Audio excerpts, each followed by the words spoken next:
Merci beaucoup, c'est très gentil. Déjà, dans un premier temps, bonjour. Merci de m'accueillir. Très honoré d'être parmi vous dans mon pays.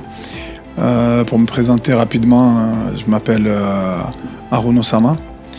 Je suis de la région de Blida, Boufarik. C'est là où a grandi mon père et c'est là où est ma famille. Sur moi, il n'y a pas grand-chose à dire. J'ai une carrière assez modeste sur le football, mais j'ai quand même des résultats assez impressionnants au niveau de ce que j'ai pu réaliser. Je suis plutôt dans le style entraîneur, directeur technique, manager, dans un style plutôt de bâtisseur. Même si j'ai beaucoup gagné, je pense aujourd'hui que ce qui me correspond le plus, c'est de bâtir. Et j'ai fait une petite carrière, comme je l'ai dit, assez modeste et je me suis retrouvé aux Seychelles avec cette envie encore de réaliser des défis malgré que je sois passé par la Colombie, la Turquie et d'autres pays.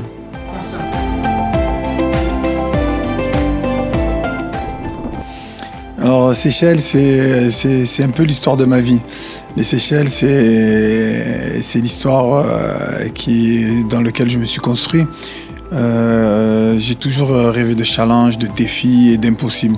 Donc j'ai toujours préféré aller là où c'était impossible et réussir. Donc pour commencer, pendant longtemps, j'ai eu le record du plus jeune entraîneur en France d'avoir entraîné une CFA. J'ai gardé ce record pendant très longtemps. Il a été battu je crois il y a 5 ou 6 ans. Et ça m'a fait évoluer peut-être trop vite. Et ce qui m'a créé certainement beaucoup de problèmes en France. Après, il a fallu que je me batte contre les instances qui n'ont pas voulu de moi, peut-être par mon ascension trop rapide au haut niveau. Et de là, j'ai pris un club par rapport à encore un pari entre amis, un pari amical, qui était on va prendre un club où il n'y a rien. Et on va démontrer qu'avec du travail, de la compétence et des idées, on peut tout faire. Donc j'ai pris un club de 80 licenciés qui s'appelait Côte Bleue. Et ils n'avaient pas d'équipe senior. Et je me suis retrouvé à accéder et à faire une accession tous les ans jusqu'en national, ce qui était prévu, ce qui a été très très difficile, très compliqué. Donc on est monté jusqu'en national sans s'arrêter. Et ça nous a valu encore beaucoup de critiques positives et négatives, mais la critique ça ne me dérange pas. Et de cette aventure avec Yvan Vagnan, Paul Ciano, avec qui j'ai passé des grands moments dans ce club, on a refait un pari où on devait chercher la fédération la plus modeste, dans un état très compliqué, voire rien. Et j'avais pour objectif dans les 2 ans de réussir à remettre du football à un certain niveau et créer un football qui manquait dans le pays.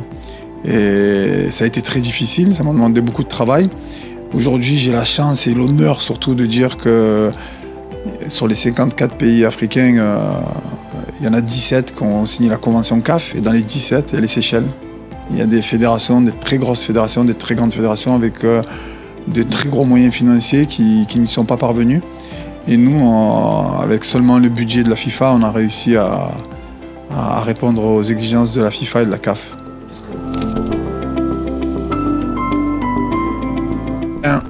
Oui, j'ai déjà dans ma tête 4 joueurs qui pourraient intégrer le championnat algérien de Ligue 1 assez rapidement. Mais le problème, c'est que ce qu'il faut comprendre, c'est que les Seychelles, c'est un peuple des îles. C'est pas un peuple qui vit sur un continent. Et les Seychelles, il faut comprendre aussi que c'est paradisiaque. Comme je dis, j'ai souvent l'habitude de dire, quand on vit aux Seychelles, on vit aux portes du paradis. Donc c'est très difficile pour l'adaptation du joueur de partir dans un autre pays, en sachant que chez eux il fait beau tous les jours, qu'il n'existe pas l'hiver. L'hiver n'existe pas aux Seychelles et c'est très difficile pour eux de partir et de s'adapter tout de suite à la modernité, à la vie civile, à la population. L'Algérie, c'est quand même, si je ne me trompe pas, à peu près dans les 54-55 millions d'habitants. Eux, ils sont 100 000. Donc d'un seul coup, c'est un changement radical. Et après, est-ce que les clubs algériens aujourd'hui sont patients et ont la patience de laisser le temps aux joueurs de s'adapter à sa nouvelle vie et d'avoir, parce qu'on va lui demander d'avoir des résultats tout de suite. Et c'est ça qui est compliqué. Maintenant, après, oui, s'il y a un club aujourd'hui qui est capable de laisser le temps à un Seychellois de s'adapter à la situation, il va faire une très bonne affaire financière et il aura un très bon joueur.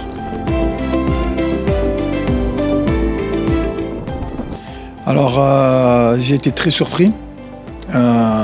Déjà, je tiens à remercier la fédération qui m'a accueilli et qui a fait en sorte que mon intégration soit facile. Donc j'ai envie de remercier dans un premier temps le président de la fédération et le ministre qui pour moi a fait quelque chose de fantastique pour le football algérien. Je ne sais pas si aujourd'hui l'Algérie s'en rend compte, mais il n'y a que 3 pays en Afrique et ce sont les 3 pays du Maghreb aujourd'hui qui peuvent faire une licence pro à CAF. Donc, et ça, d'avoir réussi ce pari et d'avoir fait le maximum, déjà je tiens à le remercier. Je tiens à dire aussi que je ne connais pas le président personnellement. Donc c'est beaucoup plus facile pour moi de remercier son travail et ce qu'il a fait. Après, les candidats que j'avais avec moi, les stagiaires, tous les stagiaires m'ont accueilli comme un frère. Et ça, c'est pour moi, ça a été quelque chose d'énorme. J'en garde des souvenirs. J'avais plus envie que ça s'arrête. J'avais beaucoup d'émotions sur ma dernière présentation. Je leur fais une petite dédicace de Lice Dance. Ils vont comprendre pourquoi. Et j'avais beaucoup d'émotions. C'est des personnes que j'ai envie de revoir, mais la vie va être assez compliquée pour se revoir parce qu'on a tous des obligations professionnelles et on est un peu tous dans différents pays. Mais c'est vrai que cette CAF Pro a été extraordinaire et je tiens à remercier tous mes amis stagiaires. Je tiens à remercier aussi le DTN qui a eu beaucoup de travail avec Fouad Chiha et Karim Kassel, qui sans compter tous les stagiaires. J'ai envie de citer tous leurs noms, mais je pense qu'on n'a pas le temps. Et donc j'ai envie surtout de rentrer sur le plan technique. Ce qui m'a intéressé, ce qui m'a surpris, c'est le niveau académique des candidats qui étaient au-dessus du mien au départ quand je suis arrivé. C'est comme ça que je l'ai vu dans un premier temps. Et j'ai été surpris tout de suite et je dis mince, ils ont un niveau quand même qui est élevé. Et après je me suis mis à réfléchir quel était le problème dans le football algérien, parce qu'on avait quand même des entraîneurs de qualité. Et je me suis dit, mais pourquoi l'Algérie va chercher des entraîneurs français quand on a la qualité dans le pays. Après, certes, il faut améliorer, il ne faut pas rester sur des acquis. Donc là, aujourd'hui, je fais des compliments, mais demain, il faut travailler sur ce qui ne va pas, il faut toujours s'améliorer. Je suis déjà très exigeant avec moi-même et avec mes frères stagiaires, je le serai autant parce que je les aime. Et donc moi je pars du principe que si je t'aime pas, je te calcule pas. Et donc je les aime, et surtout que le football c'est pas une histoire d'amour, mais eux je les aime.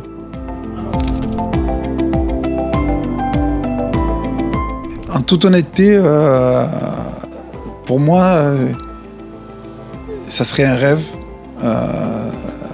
De venir travailler en Algérie à n'importe quel poste, j'ai pas de problème à ce poste-là parce que j'ai l'avantage d'être un couteau suisse, de pouvoir multiplier les tâches. J'ai fait tous les postes dans ma carrière, j'ai touché à tout en tant que manager, en tant que directeur sportif, en tant que DTN, en tant qu'entraîneur, j'ai tout fait.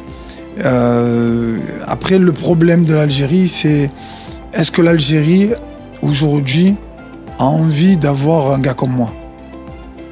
C'est ça le problème. C'est pas est-ce que moi je veux? Oui, j'aimerais. Mais après, c'est venir pour quoi faire? Est-ce que l'Algérie a besoin d'une personne avec mes compétences et avec ce que je peux donner? Et aujourd'hui, moi, ce que je peux donner, je peux pas le donner en 3 mois.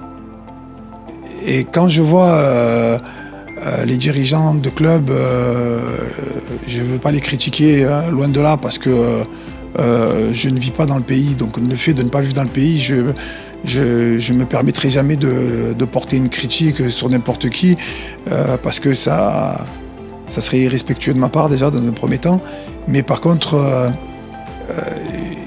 aujourd'hui, moi j'ai besoin de bâtir et de construire. C'est ce que je sais faire. Venir gagner des matchs et partir au bout de 3 mois et après changer de club encore au bout de 3 mois, ça c'est pas quelque chose qui me correspond. Et comme je vois que dans beaucoup de clubs ça se passe comme ça se déroule comme ça, les raisons, j'ai quelques idées, mais comme je dis, je ne vis pas dans le pays, donc je ne peux pas donner une affirmation à mes idées, parce qu'il faudrait rester plus longtemps et faire une analyse plus approfondie. Donc, est-ce que c'est la faute des présidents? Je ne sais pas. Est-ce que c'est la faute du public? Je ne sais pas. Est-ce que c'est la faute des médias? Je ne sais pas. Aujourd'hui, ce que je sais moi aujourd'hui, c'est est-ce que l'Algérie a besoin de moi?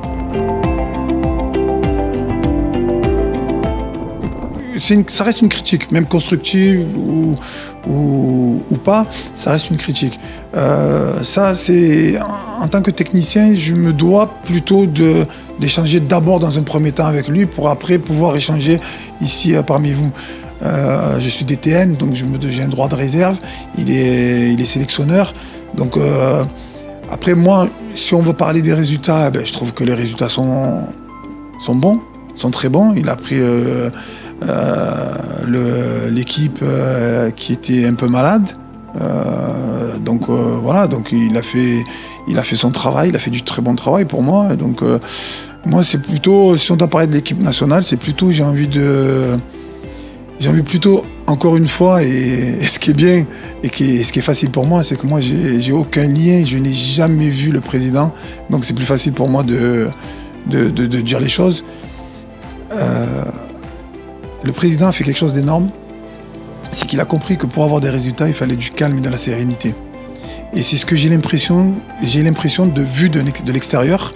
Ça a été ma thèse justement sur ce que j'ai fait pendant le CAF Pro, la licence pro. C'était ma thèse, le titre de ma thèse, c'était le football algérien vu de l'extérieur. Donc, et moi, vu de l'extérieur, la première chose que je vois, c'est que le président aujourd'hui essaye de faire en sorte qu'il y ait beaucoup de calme et de sérénité autour de cette équipe. Et le rôle d'un président, c'est pas de gouverner, c'est de présider.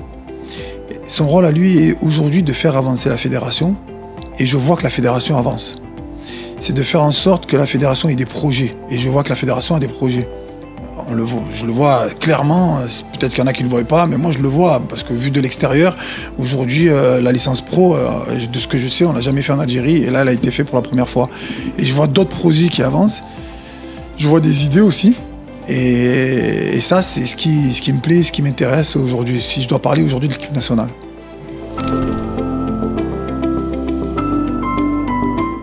Alors, c'est très simple au niveau de la critique. Quand on est joueur de foot, quand on est entraîneur, à partir du moment où on est une personnalité, on doit accepter la critique. Moi, j'ai aucun problème avec la critique. Je pense que mes frères doivent comprendre aujourd'hui, qu'ils soient joueurs ou qu'ils soient entraîneurs, que si on veut avancer pour le football algérien, il faut qu'on accepte la critique. Après, j'ai vu des critiques qui ne sont pas constructives. J'ai vu des critiques où on s'acharne sur les joueurs, où on s'acharne sur les entraîneurs. Ça ne fait pas avancer le pays. Ça fait mal au pays. Et j'ai envie de dire, aujourd'hui, on est payé pour être critiqué. On aime, en tant que joueur ou en tant qu'entraîneur, rentrer dans des environnements hostiles, dans des stades où on ne vous aime pas, où on veut vous battre, où on veut vous gagner, où on veut vous conquérir. On aime ça. Je dirais, on est un peu des sadomaso. Nous, les entraîneurs, on est un peu des sadomaso. On aime arriver quelque part, c'est pas chez nous, personne ne nous aime, tout le monde veut nous... vulgairement, veut nous tuer. Et derrière, on vient chercher cette victoire pour repartir encore plus fier, plus fort. Et donc, il faut qu'on arrête de se concentrer sur les personnes qui nous critiquent. Si on n'est pas capable d'accepter la critique, il ne faut pas lire, il ne faut pas regarder. Ça, c'est la chose que j'ai envie de dire à toutes les personnes qui font le même métier que moi. Et de l'autre côté, j'ai envie aussi de dire aux personnes qui ont le droit de critiquer. Les supporters, parce qu'ils payent leur place pour aller voir un match. Donc à partir du moment où tu payes ta place pour aller voir un match, tu viens voir un spectacle. Donc si tu viens voir un spectacle, tu vas au cinéma, tu vas dire le film il était bien ou il était pas bien. Tu vas au stade, tu vas dire le match il était bien ou il était pas bien. L'entraîneur il est mauvais, les joueurs ils sont mauvais, les joueurs il est bon, tu vas dire. Donc mais tous ceux qui ont une parole forte, comme les médias, les journalistes ou quoi, j'ai envie de leur dire aussi, de temps en temps, il faut faire attention aussi à ce qu'on dit, parce qu'on peut faire du mal au pays. Parce que le football a besoin de... Il n'a pas besoin que de buzz. On n'a pas besoin dans le football de faire du buzz. Le buzz, il vient tout seul en football. Quand le gars il est mauvais, il sait. Quand il est bon, il sait. Donc le buzz, il vient tout seul. Et j'ai envie de dire, des fois, il faut faire attention à ce qu'on dit et à ce qu'on fait, parce qu'on va plus faire du mal à notre pays qu'à la personne qu'on a attaquée.